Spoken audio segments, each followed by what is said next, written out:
গণঅভ্যুত্থানের গর্ভে থেকে গড়ে ওঠা জন্ম নেয়া একটি দল এনসিপি, জাতীয় নাগরিক পার্টি। আহ, তারা তাদের সঙ্গে বিএনপির সমঝোতাটা হলো না কেন? অনেক ক্ষেত্রে আমরা দেখেছিলাম যে আলোচনা হয়েছে। এনসিপির নেতারা বলছেন যে বিএনপির সঙ্গে জামাতের সঙ্গে আলোচনা হচ্ছে, কিন্তু শেষ মুহূর্ত পর্যন্ত আমরা যতটুকু এখন পর্যন্ত বুঝছি যে তাদের সাথে বিএনপির সমঝোতাটা হয়নি। কি কেন হলো আমার না? মনে হয় বিষয়টা এরকম না। আচ্ছা। আলোচনা এখনো অব্যাহত আছে। তবে আলোচনাটা হতে হবে অবশ্যই বাস্তবিক বিষয়ের উপর।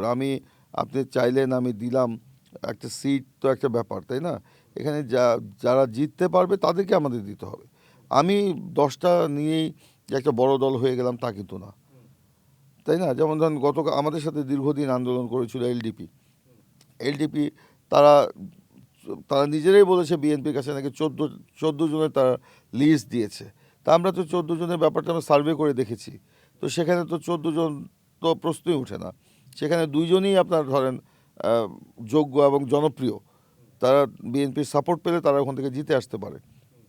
এখন সেটা আমরা 2টার মধ্যেই সীমাবদ্ধ রাখতে চেয়েছি বলে এলজিপির চেয়ারম্যান, আমাদের সকলের শ্রদ্ধেয় বীর মুক্তিযোদ্ধা কর্নেল অলি সাহেব, তিনি হয়তো বলেছেন এককভাবে নির্বাচন করবেন।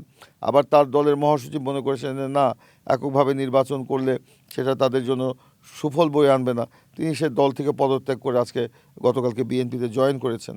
তো নির্বাচনের আগে রাজনীতির তো এরকম মেরুকরণ খেলা চলবেই, এটা নিয়ে তো বিষয় না। এখন কেউ যদি আপনার বলে যে না আমি যা চেয়েছি তাই দিতে হবে, সেটা না হলে আমি থাকবো না, এটার নাম তো রাজনীতি, পরিপক্ক না, রাজনীতি না। এই যে আজকে যেটি বললেন, এলডিপির মহাসচিব পদত্যাগ করে আসছেন, এর আগে ববি হাজ্জাজ পদত্যাগ করে ধানের শীষ প্রতীকে নির্বাচন করছেন। এই যে পদত্যাগ করে ধানের শীষ প্রতীকে নির্বাচন করা, বা এটি কি একটা কৌশল? কৌশল তো অবশ্যই। যেমন ধরেন বিগত আন্দোলনে ধরেন এদের তো একটা অবদান ছিল, প্রকাশ্যে নেপথ্যে একটা অবদান ছিল। অনেক অবদান কথা আপনি কিন্তু জানবো না বা আমার চোখে হয়তো পড়েনি, কিন্তু তাদের নেপথ্যে একটা বিরাট অবদান ছিল। এখন আমরা তো এই লোকগুলোকে সংসদে নিয়ে আসতে চাই, হুম। তাই না? সংসদে নিয়ে আসতে গেলে এখন ধরেন সরকার একটা আজগুবি একটা আইন এই যে করেছে, প্রতীক নিয়ে। প্রতীক, এটা যে দল সেই দলের প্রতীকে নির্বাচন করতে হবে। স্বাভাবিকভাবে ধরেন এখন সেই দলের প্রতীক তো আপনার ওই এলাকাতে জনপ্রিয় নাও হতে পারে, তাই না? তো সেখানে আহ, স্বাভাবিকভাবে এর আগে যেটা ছিল যে তার দলের প্রতীকেও করতে পারবে, ইচ্ছা করলে অন্য দলের প্রতীকেও, জোটের অন্য দলের প্রতীকেও করতে পারবে। এর আগে তো তাই হয়েছিল। আপনি দেখেন যেরকম জামাতে ইসলামের প্রতীক যখন কেড়ে নিয়েছিল হাসিনা, আমরা কিন্তু বিএনপির মধ্যে অনেক বিরোধিতা সত্ত্বেও দেশ জাতি এবং আন্দোলনের বৃহত্তর স্বার্থে কিন্তু আমরা তাদেরকে ধানের শীষ দিয়েছিলাম।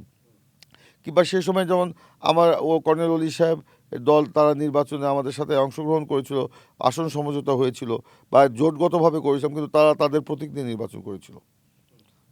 আবার ধরেন তার যে মহাসচিব, উনি আবার ধানের শীষ প্রতীক নিয়ে নির্বাচন করেছিলেন। তো এরকম তো ছিল। কিন্তু এইবার আপনার এই কারো কোনো দাবি বা বক্তব্য না থাকলেও নির্বাচন কমিশন বা সরকার যে আইনটি করেছে, যে আইনের কারণে অন্যরা ক্ষতিগ্রস্ত হবে, যে কারণে আপনি মনে করেন যে, তো অন্যরা মনে করছে তাদের যে প্রতীক আছে সেই প্রতীকে নির্বাচন করলে হয়তো তারা সফল হবে না। সফল না হলে তাহলে বিএনপি যে তাকে ওখানে সাপোর্ট করলো, বিএনপির একটা আসন সেখানে নষ্ট হয়ে গেল। সে কারণে তারা স্বপ্রণোদিত হয়েই করেছে। আবার অনেকে করে নেই, তাদের প্রতীক নিয়ে করার রিস্ক তারা নিচ্ছে।